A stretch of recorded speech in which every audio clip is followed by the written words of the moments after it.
নমস্কার বন্ধুরা, পারমিতার খানা খাজানাতে আপনাদের সকলকে স্বাগত জানাই। আজ আমি আপনাদের জন্য পনিরের একটা অন্যরকম স্বাদের রেসিপি নিয়ে চলে এসেছি। আমরা তো পনিরের গ্রেভি টাইপের রেসিপি কিন্তু অনেক ট্রাই করে থাকি, কিন্তু আজকে যে রেসিপিটা নিয়ে এসেছি সেটা কিন্তু টোটালি অন্য রকমের, একটু ঝাল ঝাল মশলাদার রেসিপিটা। এটা যে কোনো ধরনের পরোটা বা রুটির সাথে দুর্দান্ত খেতে লাগে। তাহলে চলুন ঝটপট দেখে নিয়ে যাক আজকের রেসিপিটা, আশা করছি ভালো লাগবে। তো আমি এখানে প্রথমেই কিন্তু নিয়ে নিয়েছি 10-12 কোয়া রসুন আর 6-7টা শুকনো লঙ্কা। আর শুকনো লঙ্কার ভেতরের বীজটা কিন্তু আমি ফেলে দিয়েছি, যাতে আমাদের যে মশলাটা বানাবো সেটা ঝাল না হয় বেশি, আর কালারটাও কিন্তু খুব সুন্দর আসে। তো এবার আমি একটা গ্রাইন্ডার জারের মধ্যে নিয়ে নিচ্ছি রসুন আর শুকনো লঙ্কা। যেহেতু এটা লহসুনি পনির বা গার্লিক পনির, তাই এখানে রসুনের পরিমাণটা কিন্তু বেশি লাগছে। আর এর মধ্যে আমি দিয়ে দিচ্ছি হাফ টিস্পুনের মতো চিনি, সামান্য পরিমাণে নুন, আর দিয়ে দিচ্ছি হাফ টিস্পুনের মতো ভিনিগার, আর কিছুটা পরিমাণ জল দিয়ে আমি একটা মিহি পেস্ট বানিয়ে নেব। তো দেখুন আমাদের কিন্তু এখানে মিহি পেস্ট একটা বানানো হয়ে গেছে। এবার চলুন রান্নাটা শুরু করা যাক।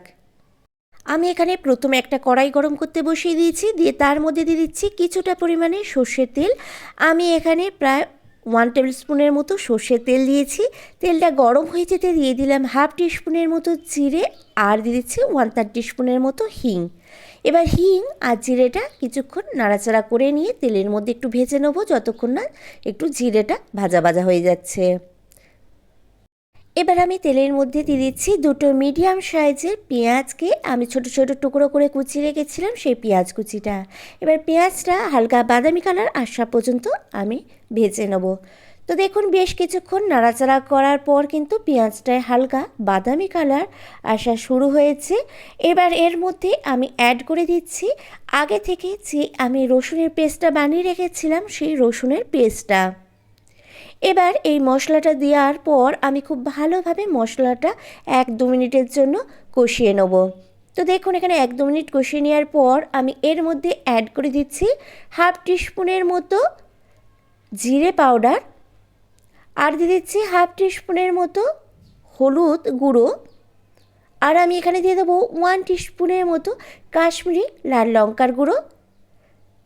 আমি কাশ্মীরি লাল লঙ্কার গুঁড়োটা শুধুমাত্র একটা সুন্দর কালার আসার জন্য এখানে ব্যবহার করছি। আপনারা চাইলে দিতেও পারেন, আবার নাও পারেন। তো এবার সবকটা মশলা দিয়ে আমি খুব ভালোভাবে মশলাটা কষিয়ে নেব, যতক্ষণ না মশলা থেকে তেল ছেড়ে আসে। তো বেশ কিছুক্ষণ ভাজার পর দেখুন মশলা থেকে কিন্তু তেল ছেড়ে এসেছে, আমাদের মশলাটা কিন্তু খুব ভালোভাবে কষানো হয়ে গেছে, দেখে বোঝাই যাচ্ছে।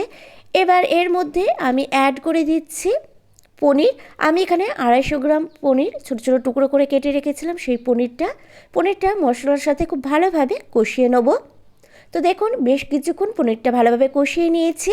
এবার এর মধ্যে দিয়ে দিচ্ছি স্বাদ মতো নুন। নুনটা অবশ্যই কিন্তু নিজেরা নিজেদের স্বাদ মতো ব্যবহার করবেন, তবে খেয়াল রাখবেন আমরা কিন্তু মশলাটা বানানোর সময়ও কিন্তু নুন ব্যবহার করেছিলাম, তো সেই বুঝে নুনটা দিতে হবে। আর দিয়ে দিলাম সামান্য পরিমাণে জল। এটা কিন্তু খুব একটা বেশি গ্রেভি থাকবে না, গা মাখো মাখো হবে, তাই জলটা অল্প পরিমাণে দিলাম। জলটা দিয়ে আমি 2-3 মিনিটের মতো ভালোভাবে ফুটিয়ে নেব, দিয়ে আমি গ্যাসের ফ্লেমটা বন্ধ করে দেবো। তো দেখুন আমাদের লহসুনি পনির বা গার্লিক পনির একদম রেডি হয়ে গেছে, এবং আমি পরিবেশনও করে দিয়েছি। তো রেসিপিটা আপনাদের কেমন লাগলো অবশ্যই নিচে কমেন্ট বক্সে কমেন্ট করে জানাতে ভুলবেন না। আর ভালো লেগে থাকলে অবশ্যই কিন্তু একটা লাইক শেয়ার করে দেবেন। আর আমার চ্যানেলে এরকম আরও ভালো ভালো রেসিপি পেতে হলে অবশ্যই চ্যানেলটা সাবস্ক্রাইব করে রেখে পাশে থাকার বেল আইকনটা প্রেস করে রাখতে হবে, তাতে আমি যখনই কোনো ভালো ভালো রেসিপি বা ভিডিও আপলোড করব সবার আগে নোটিফিকেশন আপনার কাছে পৌঁছে যাবে। আর বাড়িতে কিন্তু এটা অবশ্যই একবার হলেও ট্রাই করে দেখবেন।